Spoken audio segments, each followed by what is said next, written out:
Perfiles 360 con Carolyn Schmidt.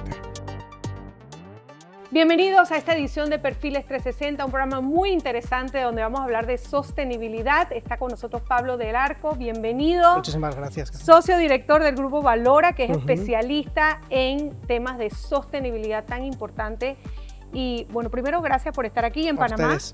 Muchísimas gracias a ustedes. Claro que sí, Pablo. Y bueno, viendo un poquito el perfil como referente en estos temas, además de que primero vi que eras biólogo, Sí. y dije, wow, un biólogo hablando de sostenibilidad, qué bien. Luego especialización en todo el tema de cambio climático y con una larga experiencia en empresas también como PwC y EY, que tienen una larga experiencia en este tema, 14 años viendo el tema de sostenibilidad. Pero la palabra sostenibilidad, a veces, para los que quizá no la manejan en el día a día, puede sonar un poco etérea, ¿no? Es decir, bueno, sostenibilidad, una palabra grande que abarca mucho. ¿Cómo definimos y aterrizamos la palabra sostenibilidad en las empresas? Mira, pues lo primero y lo más importante es que tenemos que pensar que no es nada distinto de lo que probablemente ya estemos haciendo. Porque si no hacemos sostenibilidad, ninguno estaríamos aquí. Ni estaríamos como individuos, ni estarían las compañías operando, porque depende de la relación con sus grupos de interés, depende de su día a día. Entonces la sostenibilidad es lo que ya hacemos. Es verdad que no hacemos exactamente las cosas siempre de la mejor manera, y por tanto lo que también busca la sostenibilidad es que podamos tener esa mejora continua, atendiendo los factores más críticos que pueden afectar a una compañía, factores de tipo ambiental, factores de tipo social, y con un gobierno corporativo, una institucionalidad sólida. Que es ahí donde entran las famosas ASG dentro de la sostenibilidad. Son las ¿no? 3 siglas. Ambiental, social y gobernanza. Correcto. Si una empresa tuviera que calificarse en temas de sostenibilidad, tendría que ir por estos 3 puntos, viendo de qué manera impacta en estas 3 renglones. Tiene que ver las 3 dimensiones, porque tiene que haber un equilibrio, es decir, una empresa no es sostenible si solo trabaja temas ambientales, o si solo trabaja temas sociales, o, como nos suele pasar más, si trabaja temas ambientales y sociales, pero no hay una gobernanza detrás que respalde esas acciones. Entonces, tienen que trabajar en esas 3 dimensiones. Aterricemos un poco gobernanza. Cuando decimos gobernanza, ¿a qué nos referimos específicamente? La manera en que está organizada la toma de decisiones dentro de la compañía, hay un directorio, hay comités de apoyo a ese directorio, cómo está la alta gerencia preparada para entender estos riesgos, estas oportunidades, cómo se evita que haya conflictos de interés en la toma de decisiones, sobre todo pensando en la continuidad de la compañía en el medio y en el largo plazo. Entonces, todo ese sistema de funcionamiento y de toma de decisiones es lo que nos permite trabajar en gobernanza corporativa. Y esas decisiones luego serán para atender temas sociales o para atender temas ambientales. Que son parte de este gran paraguas de sostenibilidad. O sea, le estamos como bajando y aterrizando un poco. Ahora bien, en la experiencia que tienes en la región, viendo temas de sostenibilidad, ¿cuáles son los mayores errores que se cometen en las empresas en temas de sostenibilidad? Y si son los mismos que ves específicamente en Panamá. Pues lo principal que nos sucede en América Latina, y es verdad que ha ido evolucionando y estamos en una situación mejor. Yo llevo más de 10 años trabajando en Panamá y nada tiene que ver la realidad hoy que hace 10 años, pero lo principal es que pensamos que trabajamos sostenibilidad cuando estamos abordando iniciativas no conectadas con el negocio. Cuando uno llega a las compañías inicialmente y pregunta ¿qué están haciendo en sostenibilidad?, lo primero que te dicen es las donaciones, recoger, ¿no?, las playas. Y el voluntariado. Claro. De playas, de pintar escuelas, etc. Pero no está relacionado a cómo tu negocio crece, ¿no? En cierta manera está relacionado porque al final tú, cuando gestionas este tipo de cosas, estás mejorando tu relación con la comunidad. Claro. Entonces estás reduciendo los riesgos de que en un conflicto social, en un estallido, pues tu empresa se pueda ver afectada porque no tiene una buena relación. Pero si nos quedamos solo ahí, esto es insuficiente. Lo que nosotros necesitamos es buscar cómo nuestra operación genera impactos más reducidos. Por ejemplo, cómo aprovechamos mejor la energía, cómo evitamos la generación de residuos, ya no solo reciclar, sino cómo evitamos generar menos para tener que reciclar o reutilizar menos, o cómo abordamos programas que permitan que seamos un empleador interesante, para atraer y retener ese talento. Eso es sostenibilidad. Y que las nuevas generaciones se fijan mucho más en eso de lo que hacíamos generaciones como nosotros, que quizás no estábamos tan educados en el tema. Totalmente. Ahora bien, ¿cuáles son las tendencias a nivel global que deberíamos estar poniéndole el ojo a nivel local? Pues mira, lo más importante en este momento, y es el elefante en la habitación, es que estamos en un momento de polarización política, donde sostenibilidad en algunos sectores y en algunos círculos está siendo visto como algo ideológico.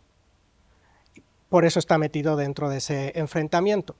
Y lo que primero tenemos que entender, y es lo que más trabajamos especialmente con la alta dirección en las compañías, es la ideología cada uno la lleva consigo, pero nosotros estamos hablando de toma de decisiones desde el pragmatismo, desde la supervivencia de la compañía. Claro, esto no tiene nada que ver con izquierda, con derecha, el cambio climático no es de una ideología, la desigualdad no es de una ideología, como riesgos para las empresas están ahí. Claro, y hay que atenderlos. Que básicamente iba justamente hacia hablar el informe de riesgos que sacó el Foro Económico Mundial, el WEF, el Risk Committee, en el 2026, y hablaba de eso, tanto de la polarización, que lo estamos viendo, pero enormemente, tanto en Europa como en Estados Unidos, extremos total, y el cambio climático. ¿Cómo esa polarización está afectando, o lo ves o no lo ves, aquí en Panamá? ¿Se ve esa polarización extrema? Lo que ha arrojado, solo por hacer como resumen de lo que ha pasado con el estudio, este estudio se presenta anualmente antes de que se reúnan en Davos, entonces se presenta a finales de enero, y desde 2020, prepandemia, los principales macroriesgos tenían perfil ambiental o social, claramente, ¿sí? Lo que hemos estado viendo, si es verdad, es que siguen estando los de perfil ambiental y social, pero en el corto plazo, lo más inmediato y resultado no de la polarización, sino de las decisiones que se están tomando por la polarización, hemos visto los resultados del 26, que lo más significativo de corto plazo es los conflictos armados y, en el número 1, la geopolítica, cómo la geopolítica puede afectar a la economía. Claro. ¿Sí? Pero si salimos de ahí, de esos que tienen un perfil más económico, y buscamos después, los riesgos no son aislados, están interconectados entre sí. Pues el principal, porque es el que más interviene en los demás, el que sirve de conexión, el popular de la clase que agrupa a los demás, es la desigualdad. Y la desigualdad es un factor crítico en Panamá, es uno de los países más desiguales de la región. Después de Brasil. Entonces, ahí tenemos una luz de alarma, claro, ¿no? que podemos pensar que la geopolítica, los conflictos armados o la ciberseguridad no tienen que ver con la desigualdad, pero tienen una base de desigualdad que podríamos ir desgranando. Entonces tenemos un caldo de cultivo en Panamá, que lo vimos en los estallidos sociales, que está ahí y que puede afectarnos. Y el cambio climático, si bien baja en el corto plazo, porque en este momento estamos pues, en una situación de conflicto permanente, es verdad que cuando uno piensa en el medio y en el largo plazo, a 10 años, los principales macroriesgos siguen estando asociados al cambio climático. Claro. Entonces, está claro que como empresa tenemos que tomar decisiones hoy que nos garanticen levantarnos mañana, sí, supervivencia. Pero no podemos pensar solo en el hoy, tenemos que irnos preparando para el mañana. Claro. Y ahí, en cambio climático, en Panamá y en la región hay algo muy importante que tenemos que entender.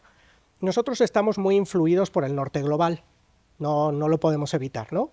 Y en el norte global hay un énfasis en reducir las emisiones de gases de efecto invernadero, reducir la huella de carbono, claro, que es lo que llamamos mitigar el cambio climático.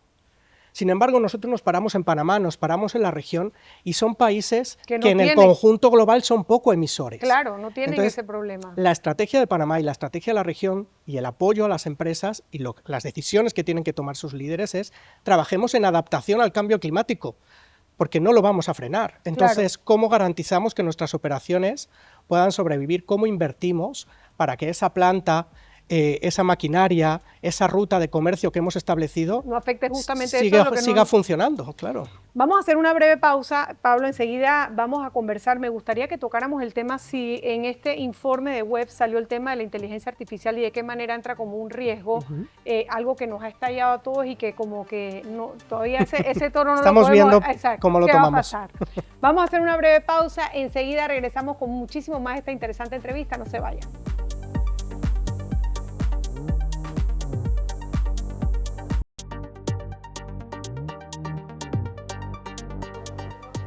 Estamos de regreso en esta interesante entrevista con Pablo del Arco, hablando con temas de sostenibilidad, su expertise, y tiene 10 años de estar asesorando empresas aquí en Panamá. Hablábamos de este informe de la web del Foro Económico Mundial, donde hablaba del cambio climático, de la polarización en temas sociales, pero quisiera saber en el tema de inteligencia artificial, ¿qué tipo de riesgo salió en el informe y cómo nos puede afectar?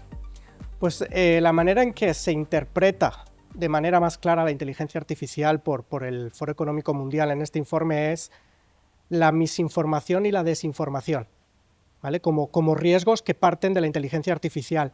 Habían aflorado ya los últimos años, de hecho el año pasado era el segundo riesgo más importante en el año, porque sí que estamos viendo que el uso no regulado de la inteligencia artificial sí que está afectando a los medios de comunicación, a las redes sociales, al tipo de información que las personas tienen a su disposición. Y la falta de criterio también. Claro.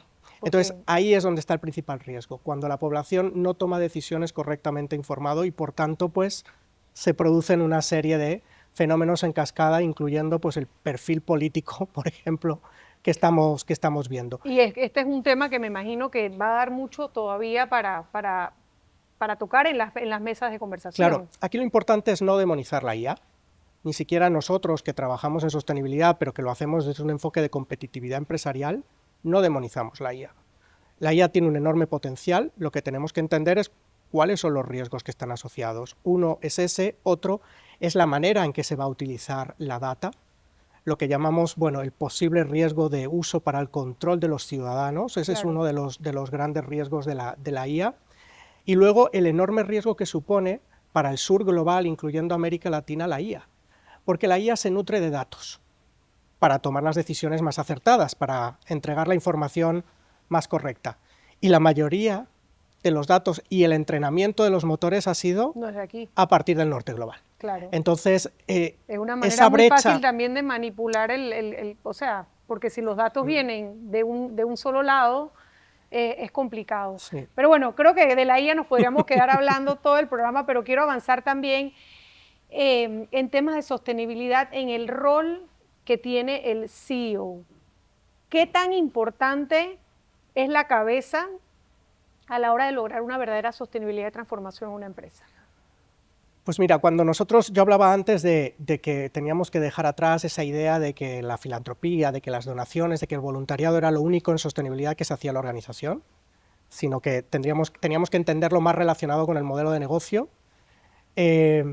Pues si estamos hablando de trabajar sostenibilidad desde el modelo de negocio, desde la estructura de financiamiento, desde la gobernanza de la organización, entonces tiene que estar el CEO, es quien lidera esas acciones. Entonces trabajamos mucho para que dentro de esos perfiles, y no solo el CEO, el CFO, el director de riesgos, el C-Level, entienda este valor. Porque cuando empiezan a entender que les ayuda a ser más competitivos, a tener una gestión de riesgos más sólida, a acceder a financiamiento, a innovar, entonces consideran ya la sostenibilidad de otra manera y ayudan a que internamente haya más recursos disponibles, perfiles mejor preparados, una estrategia más sólida. ¿Cuál es el riesgo de estos CEOs quizá un poquito, vamos a usar el español, old school, que piensan que la sostenibilidad es como para un departamento allá de RC y sostenibilidad y que ellos hagan su trabajo allá? Que no están viendo los riesgos que su organización va a tener y no la están preparando. Entonces, hoy podemos estar teniendo resultados positivos, pero probablemente mañana y pasado mañana no. Pensemos en las empresas de combustibles fósiles, ¿sí? Con un modelo muy sólido, que por muchos años ha sido muy rentable, que hoy sigue siendo muy rentable. Estamos hablando de que tu modelo de negocio está basado en un recurso caduco. ¿Qué va a pasar cuando el recurso no esté disponible o no esté disponible a un costo razonable? Por eso están transformándose en empresas de soluciones energéticas. Y eso tiene que ser liderado por el CEO y por el directorio, donde el CEO tiene también un papel relevante. Y con esto me das pie a una pregunta que tenía preparada para más adelante, pero creo que vale la pena hacerla ya. ¿Cuáles son esas industrias que sí o sí no tienen tiempo que esperar para tomar acción en sostenibilidad? Pues las que están altamente conectadas con la naturaleza. Y además, y aquí hay una cosa importante de nuevo, donde América Latina tiene un papel protagónico, las economías latinoamericanas son altamente dependientes de los recursos naturales.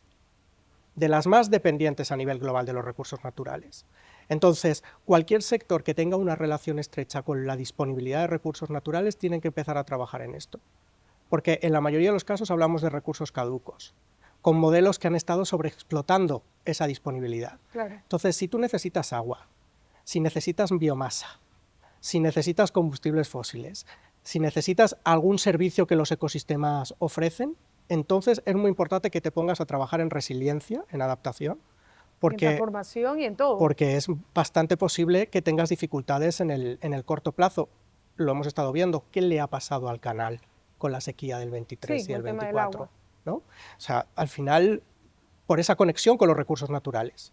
Bien, vamos a hacer una pequeña pausa, Pablo, y vamos a conversar también. Me gustaría que al regresar nos dirigiéramos un poco también a las empresas pymes. Perfecto. El 70% de la economía de este país vienen de empresas pequeñas y medianas, que quizá este tema de sostenibilidad lo ven alejado o en la última parte de su tarea y de su lista por otro tipo de prioridades y presupuestos. Hacemos una breve pausa, enseguida regresamos, vamos a seguir conversando sobre este tema tan interesante. Ya volvemos.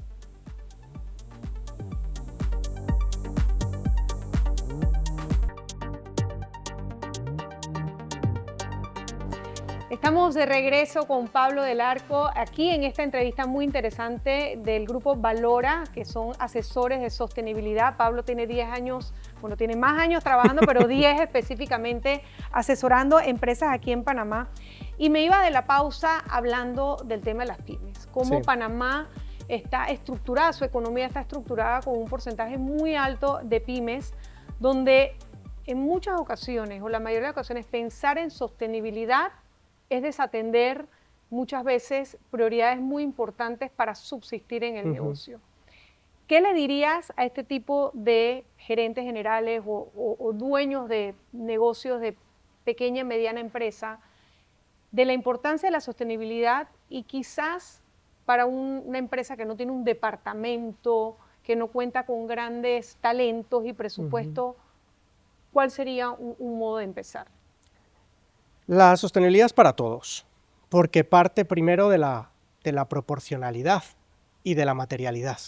¿A qué me refiero con eso? O sea, no hay dos modelos de sostenibilidad iguales, no hay dos estrategias iguales, porque cada compañía se enfoca en aquello que le genera mayor riesgo, mayor oportunidad o donde genera los mayores impactos. Entonces no hay dos estrategias iguales, ni siquiera dentro de los bancos tan importantes en la economía panameña hay dos estrategias iguales porque tienen distinto reparto de sus carteras, para empezar, ¿no? O distinto foco comercial. Pues cuando uno llega a una pyme, la pyme se piensa que hay que montar pues, esa gran estrategia de sostenibilidad con un equipo de 3, 4 personas dedicados específicamente para eso. No. Hemos hablado que la sostenibilidad ya la estamos haciendo. Las pymes son expertas en hacer sostenibilidad porque son expertas en sobrevivir. Y sostenibilidad es supervivencia, es atender esos riesgos, esas oportunidades, estar estrechamente relacionándose con sus clientes, con sus colaboradores. O sea que un primer paso quizás sería hacer una lista de mi negocio, a quién impacto, quiénes son mis stakeholders, aunque sea un negocio pequeño, quiénes son mis clientes, dónde están mis proveedores, o sea, a quién impacto y de qué mejor manera lo puedo hacer. ¿Y qué estoy haciendo ya con ellos, aunque no tenga la etiqueta de sostenibilidad? Claro. Porque probablemente, por el tamaño, yo no necesite un coordinador de sostenibilidad, yo no necesito un gran departamento de sostenibilidad. Los departamentos de sostenibilidad son para coordinar, porque quien gestiona las iniciativas de sostenibilidad son las diferentes áreas de la compañía. Si yo estoy en una pyme, ya existen esos espacios de coordinación dentro de la pyme. Bueno, pues hagamos lo que tiene que ver con los temas donde hay un riesgo, una oportunidad o un impacto nuestro, de la manera proporcional a los recursos que tenemos y con los perfiles profesionales que ya hay incorporados dentro de la pyme. Claro. Y Pablo, no sé si este tipo de perfil de empresas son los más propensos quizás a caer en este greenwashing, o por qué no explicas un poquito el término de qué es el greenwashing y quiénes son los más susceptibles, quizá por ignorancia, a entrar a hacer esto. Sí. Mira, solo para cerrar, a este perfil de empresa pyme le tiene que interesar especialmente identificar sostenibilidad y potenciarla, uno, porque los fondeadores, los bancos, ya le están empezando a hacer requerimientos para reducir sus propios riesgos, los que asumen los bancos, porque la regulación va avanzando poco a poco, aunque las pymes son las últimas en que les llegue, y si quieren formar parte de cadenas de suministro de grandes empresas, esas grandes empresas también se lo van a pedir. Entonces, y si quieren alguna adquisición, fusión, también los inversionistas entonces, están poniéndole es una manera de irse preparando. Este término del greenwashing, y es muy interesante porque ahora tenemos otro, que es el greenhashing, que se contrarrestan entre ellos. Explícanos los dos. El greenwashing es cuando nosotros calificamos como sostenible, como ambientalmente amigable algo que no lo es o no lo es tanto como nosotros lo estamos diciendo. Y eso ha pasado mucho... O sea, estamos cacareando más de lo que estamos haciendo. Correcto. Okay. Y eso ha pasado mucho, por ejemplo, en los productos de consumo con las etiquetas, con los sellos. Es ambientalmente amigable, es eco-friendly, es orgánico, es eco. Y cuando rascas un poquito... Claro, y cuando rascas resulta que no. Entonces, en mercados más maduros como la Unión Europea, esto ya se está regulando porque al final el consumidor que le interesa se encuentra con un enorme conjunto de sellos que no sabe qué sustento técnico tiene, por ponerte un ejemplo. Y donde también lo vemos mucho es en los compromisos para reducir emisiones. Hemos asistido en los últimos años a que las empresas tenían que posicionarse en cambio climático, ¿no? Ha habido mucha presión. ¿Qué estás haciendo para el cambio climático? Y muchas empresas diciendo, yo voy a ser carbono neutral en X años, yo voy a reducir 30% mis emisiones, contado públicamente. Pero cuando tú le preguntabas dónde están los cálculos, cómo lo vas a llegar a eso, con qué iniciativas, cuánto vas a invertir, no había nada. Claro. Entonces ahí también ha habido mucho daño de esas grandes declaraciones sin una sistemática detrás, y eso ahí ha habido mucho greenwashing. ¿Y el otro el greenwashing? Este está pasando ahora porque está pasando el efecto contrario. Por esta polarización política, compañías que venían trabajando muy fuerte en sostenibilidad, siguen trabajando en sostenibilidad, porque si no lo hacen, pero calladito, okay, los riesgos les explotan, pero bajan el perfil público, para no estar en el debate. Claro. Y esto está pasando, y también lo estamos viendo en el perfil de los CEOs. Por muchos años, los CEOs han tenido presión para posicionarse, para que casara con el discurso de la organización. Cuál era su postura frente a la diversidad y la inclusión. Y esto es lo que se le estaba exigiendo a los líderes, de que salieran a dar su punto de vista en muchos temas álgidos, digamos. Y ahora tienen miedo. Tienen miedo, lo cual no significa que no lo tengan que hacer, porque hay una parte de los grupos de interés, más allá de la polarización política, que lo sigue queriendo escuchar. El punto es que lo que sales a decir tiene que estar muy bien sustentado. Claro. Porque sí te van a preguntar en qué está basado eso que estás planteando. Entonces, el greenwashing es ese momento que estamos viviendo de lo voy a contar, pero lo voy a contar con mucho más cuidado, porque sí puedo tener, pues... Y mucho más sustentado. Y mucho más sustentado, eso por supuesto. Bueno, Pablo, se nos acaba el tiempo. Primero quiero darte las gracias, por supuesto, por actualizarnos en este tema tan importante. Un consejo final que le pudieras dar a los empresarios que nos están escuchando. Que se olviden de las etiquetas, que se olviden de la ideología. Esto es gestión de negocios, esto es preparación de riesgos, atención de riesgos, maximizar oportunidades comerciales, oportunidades de financiamiento, mayor cohesión interna de la organización. ¿Lo queremos llamar sostenibilidad? Perfecto. ¿Lo queremos llamar de otra manera? De otra manera. Vayamos más allá de las etiquetas. Hablamos de supervivencia empresarial, de preparación para el escenario futuro, y en América Latina somos expertos en resiliencia. Eso yo siempre lo hablo con mis compañeros en Europa, pero esa resiliencia tiene que tener un andamiaje detrás. Claro. Sigamos construyendo ese andamiaje. Y un mensaje final, ¿cuál crees tú, Pablo, que es la clave del éxito? Que siempre cerramos el programa así. Estar atento al entorno y saber ir un paso por delante. Bueno, con eso nos quedamos. Estar atento al entorno y un paso adelante. Pablo, muchísimas gracias. Gracias por haber estado aquí, por compartir tantas cosas tan importantes. Creo que Panamá ya está... desde hace, como dices tú, 10 años ha dado un cambio interesantísimo. Tenemos plataformas también que apoyan a esto, como Sumarse, donde nos traen expertos, donde hay empresas que están realmente decididas, pequeñas, mediano, grandes, de hacer un cambio. Y bueno, siempre voces como la tuya son importantes para seguir creciendo en esa dirección. Gracias, Pablo. Gracias. Un placer. Gracias. Bueno, hasta aquí llegamos en Perfiles 360. Gracias por habernos acompañado. Será hasta la próxima. Chao. Perfiles 360 con Carolyn Schmidt.